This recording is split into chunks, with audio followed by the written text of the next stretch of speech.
I hope you're doing well on this Monday morning, afternoon, evening, whenever you're listening to this. Hey, it's Sigma Chris with the Sigma Chris Show. Again, hope you're all doing well. As you can tell by the introduction that I put out there that, we're going to be talking about some self-doubt and also the reverse of that, how to turn that into self-confidence moving forward. So before we jump into that, just always want to say thank you to you guys for taking the time to take a listen to this. Share it with some friends or family members or anybody that you think could benefit from this. It's really helpful. Finally got over that threshold of 100 total listens. We're at about 115 now, so that's super awesome. Appreciate you guys sharing the content and taking a listen to it. Hope it's helping somebody. So jumping in today, I'm going to be talking a little bit about self-doubt, and then also taking that and reversing it into self-confidence. I was listening to a great episode of a podcast that I follow quite frequently, and there was a gentleman on there that's a very successful entrepreneur, business person. He's also a great speaker. He does a bunch of public speaking events. His name's Ed Milet, and one thing that he focuses in on is self-esteem, self-confidence, things relative to that.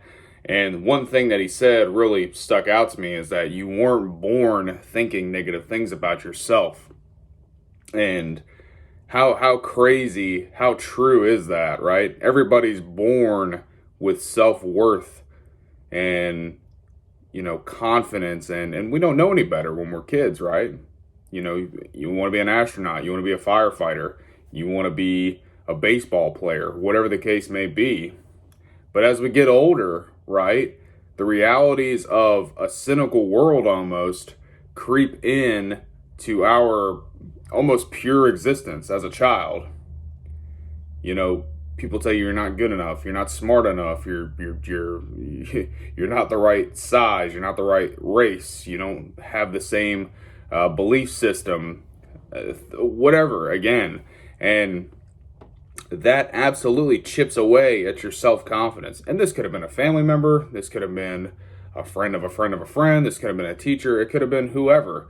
But the fact that we're at such a young age when we're not able to have any type of debate or argument about, well, you're wrong, this is why I'm going to be this, or this is why I'm going to be that, or this is the life that I want to make for myself. Obviously, things change as you get older and more mature, and then you start to find your own skills. But those things at that early age define or help define the direction that you're going to be going in as you get into adolescence, teenage years, adulthood. Everybody has this happen to them, and I don't care who you are. There's somebody in your life, again, whether you were a kid or as you grew up, that told you you're not good enough, you're not smart enough, you're not fast enough, you're not big enough, you're whatever. And that chips away at that self-confidence, as I said, and it turns into self-doubt. And we harness all of that negativity, and we carry that along. And then if any of you have kids, there's so many areas in life where that becomes a detriment to your real potential as a person. And you go through life carrying that burden of, well, my dad said I'm not good enough, or Mrs. Jones said that I'm going to be a screw up for the rest of my life because of the people that I hung with when I was 15 years old. I tell you what, man, people change, people grow up, but people have to put that action into place. There's a lot of things that I've struggled with in my life about self-doubt. Personal experience, I've always struggled with my weight. I've always struggled with having confidence when I go speak to, a group of people, or I have to go introduce myself. I get anxiety about it sometimes because I have that fear of that judgment right off the bat. And something that Ed Milet says, it's a great video. I'd go check out his YouTube channel, but he basically says when he starts to get those self-doubt or those negative thoughts creep into his brain, he just immediately, just scratches that out. Now it's a muscle. This is something that I've tried to start working on. It's let me be the determining factor if I'm good enough or not. I won't know if I'm not good enough if I don't try, right? Another quote that he says is, doubt kills more dreams than failure ever will. And I'm going to say that again. Doubt kills more dreams than failure ever will. And to me, that's absolutely true. To me, it's absolutely 100% true. It's that people, myself included, will quit before we even try. Before we even try.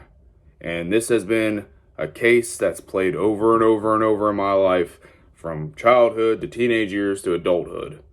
And what I found is that when I gave things a try, it either became a route of interest for me that I wanted to pursue even further and get better at, or I just lost interest in it. But the fact that I tried and gave it an honest try that already sets you a league above a lot of the competition. It's because you're willing to put yourself out there and willing to put yourself in uncomfortable situations to better yourself. When I go and try to talk to people at a conference, or if that's allowed anymore, COVID, hashtag COVID. But any new situation, I find myself kind of awkward in the beginning, but as people get to know me, they think that I'm, smart or funny, or I'm a smart ass, or most of the case, it's the last one. But that's just my nature. I find a lot of humor in a lot of things and don't take myself as seriously as I should. But that's something I'm working on. Okay, that's my burden to carry. But it's something that I'm working on, and something that I've actually started to do that I've been. A big part of this has to come down to discipline too, guys. And just because I want something, it doesn't mean it's just going to happen for me automatically. You have to put in the work too. And that's half of the equation that doesn't get talked about nearly as much, I think. We all talk about, man, I have these dreams, I have these aspirations, I have so many things that I want to get accomplished. I want to be a rock star, I want to be a movie star, I want to be a CEO, I want to be, whatever. But we don't talk about the investments that have to be made to go into that. Some people call them sacrifices, some people call them investments. But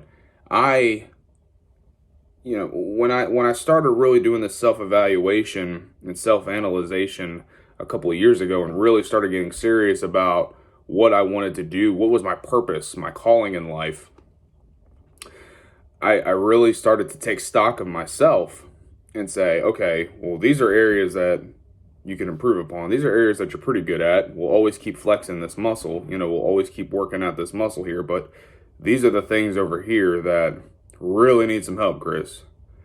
And a big thing that's been helping me is tracking.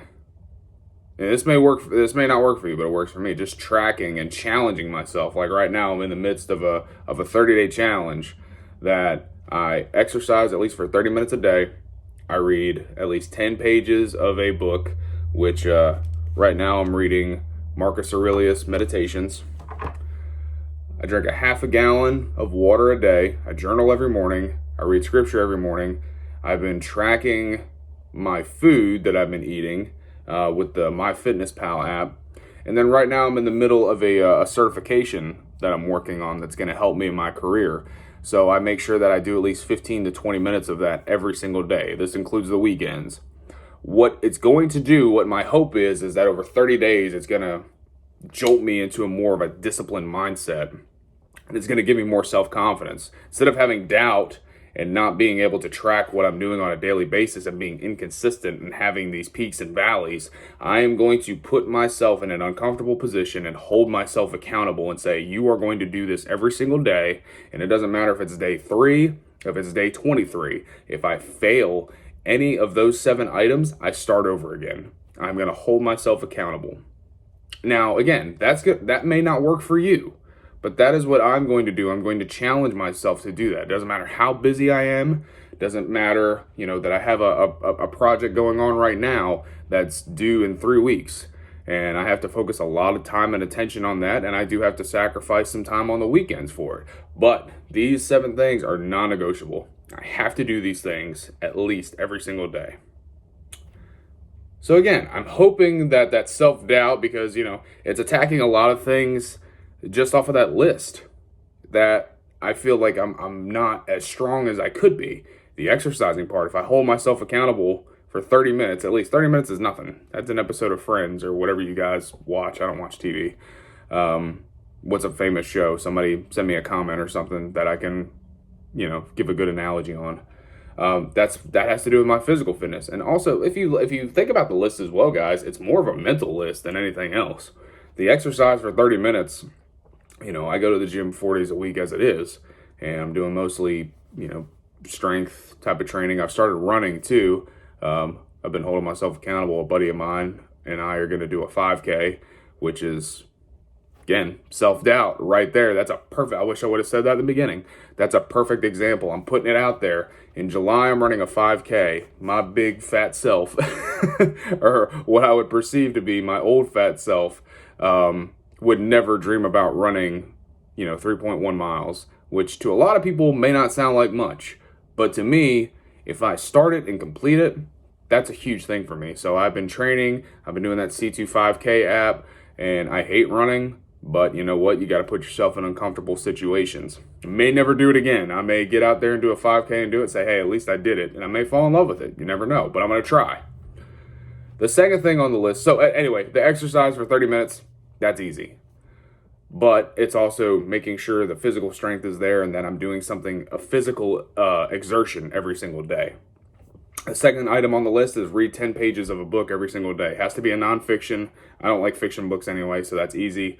But still, making myself read something that I could relate to my life. Again, Marcus Aurelius' Meditations has a lot to do with Stoicism.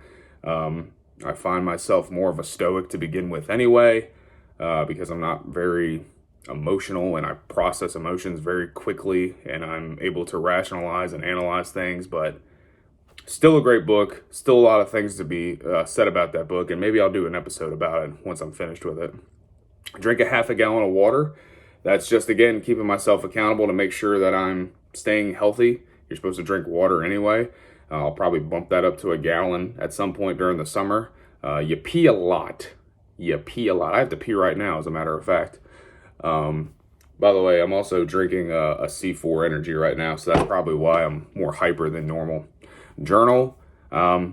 This is something that I do on a daily basis anyway, but just still having that. What's great about this too for that 30-day challenge is that I have some things on the list that I know that I've already developed a routine on, but there's that dopamine release in your brain that even if I see that check mark, just like when I make my bed every single morning, that's the first thing I do when I wake up. I make my bed, then I'll go to the bathroom, and then I'll brush my teeth. Those 3 things I've already accomplished. There's some people in the world that don't even do any of it. Well, people go to the bathroom, but, they don't make their bed and they don't brush their teeth. Some people, that's a huge challenge for them, they're just so paralyzed with doubt or lack of self-confidence that they can't even get out of bed to take a shower or brush their teeth. So think about that in perspective. If you're thinking about doing something like this, you want to challenge yourself, but think about something that's already routine to you that can at least get that check mark and start the day. So those 2 things for me are my journaling, and then I read my scripture every morning. Right now I'm reading James. So the next item on the list is the biggest, probably the hardest one for me, is the eating clean part. For me, what I've found the best results to be is a lower carb, moderate protein, moderate fat type of diet. Keto, I guess, is probably the best way, but I do kind of a cheat code keto. I don't hold myself to 10 grams of carbs or less per day. But I do, the biggest struggle that I've had with myself is staying consistent with eating clean and eating healthy for a period of time. I've done challenges. I've challenged myself before, and this is the biggest struggle for me, is to be able to track my nutrition and to hold myself accountable, because I gotta tell you, I've got a 6-year-old, and if she's grabbing a Pop-Tart or some candy, Dad bod Chris, man, he's gonna have a bite too. He wants. We're gonna go get. I took my daughter to the dentist last week. Now I held myself accountable in this regard, but I got her a Happy Meal. And I was like, dang, man, some chicken nuggets sound really fantastic right now. So it's just one of those things. I think the half gallon of water will help because when you drink more water, the more full that you feel. I don't drink cold water. That some people recommend that. I don't know. But yeah, I'm anxious to see how much I can hold myself accountable. I've got my phone in front of me, but I'm recording on it. But I've been using the MyFitnessPal app to track my calories and track my not my micros as much, or my macronutrients, excuse me. But I know that there's a certain amount of carbs I don't want to stay under, and an amount of protein that I need to get in each and every single day. So I'll keep everybody on track. What I'll probably do is I'll do a follow-up to this in about 30 days and kind of give some updates and some progress on how this is all going. And then finally, on the list is, this project management certification that I'm working on. It's, I didn't graduate college, but I took, quite a few college courses, and I got to tell you, this is harder than most of the college courses that I took. But it's something that has to be done because, number one, I'm very interested in it. And number two, it's going to help me further along my career, and it's going to help me in a bunch of different avenues in life as well. It also teaches, again, the self-confidence and discipline, two things that I'm really trying to work on this year. So I kind of got off on a tangent there talking about it, but you could see that if you could possibly implement even a few of these things and track them on a daily basis, your self-doubt will turn into self-confidence. It's already helped me. And I'm looking forward to keeping myself accountable and disciplined on staying on this routine. My hope is that this is going to turn into 60 days, and then it's going to turn into 90 days, and it's going to turn into 120 days, so on and so forth. Excuse me. So again, just kind of recapping, you can see how self-doubt and this negative thought process can just eat away at your life. When I was pretty low and depressed a couple years ago, I didn't have any self-confidence. I just thought that I was just going through the motions of life. My relationship with my wife sucked. My relationship as a father sucked. I wasn't doing everything that I felt like I should be doing. And that's another big aspect of it as well, is I joke all the time, but I tell my daughter, because she's like, Daddy, why do you go to the gym? And I say, because I'm trying to live forever. But yeah, it's a little joke, but I want to be around as long as I can to see her grow up, to see her have kids, so I can be a grandpa to her. But anyway, that's taking a different turn there. But everybody has their motivation of what they think that their life should look like. But a motivation or a plan without a deadline or a plan without action is just called a dream. So maybe you just challenge yourself. Maybe you pick one thing off this list or make your own list and just focus on an area that you're kind of struggling with. And maybe your process is to put it out there, kind of like I did. Now I actually have to hold myself accountable because I've made an episode about the damn thing. So now if I fail, not only have I failed myself, which is way more important, I'm not just being rude about this, but it's awesome you guys listen, but holding myself accountable and failing myself is way more important. But also, I've got people listening to this now. They're going to be like, hey, Chris, how's the challenge going? I know people are going to do it. And that's great, because that's going to help me stay motivated because, even if it's like a bad way to look at it, having a negative fear of judgment of somebody can also be a motivating factor. Like, oh crap, this person knows I'm a phony. This person knows I'm a fraud. I didn't do this. I didn't do that. But guys, nobody's born with negative thoughts about themselves. It's been implanted in you. It's been embedded in you. But guess what? You're not that person. Whoever somebody says that you are not. You know why? Because you are you. You're great the way you are. If you want to improve, that's fantastic. Go do it. Go do it. You can get pretty caught up in the world these days with everything that's going on and all the negativity and violence and, just not so much goodwill towards man right now in both society and politics, religion. I see this as well. And I tell you what, man, karma or, whatever you believe in, every action has an equal reaction. And I got to tell you, some of these people that are just putting negative energy out into the world, man, they're going to get theirs. I don't want to be part of that. I don't want to be a part of what I perceive to be the problem, where people are so quick to judge. People are so quick to throw blanket statements on you. Some people are so quick to, they don't even know you, and they want to throw all these judgments on you. Brush it off your shoulder, babe. That's all I'm saying. So, challenge yourself. Turn your self-doubt into self-confidence. Reach out to me, man. If you need somebody to help you stay accountable, I'll definitely message you back. Be like, hey, how's it going? If anybody's listening to this, please hold me accountable. Because I want to get better. And I want to see other people get better.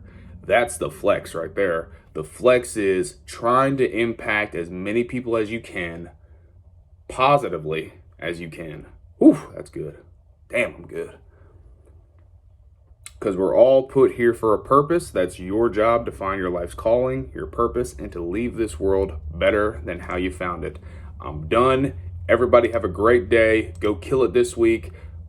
Love y'all. Share the content. Leave some likes. Whatever. Go kill it. Love you guys.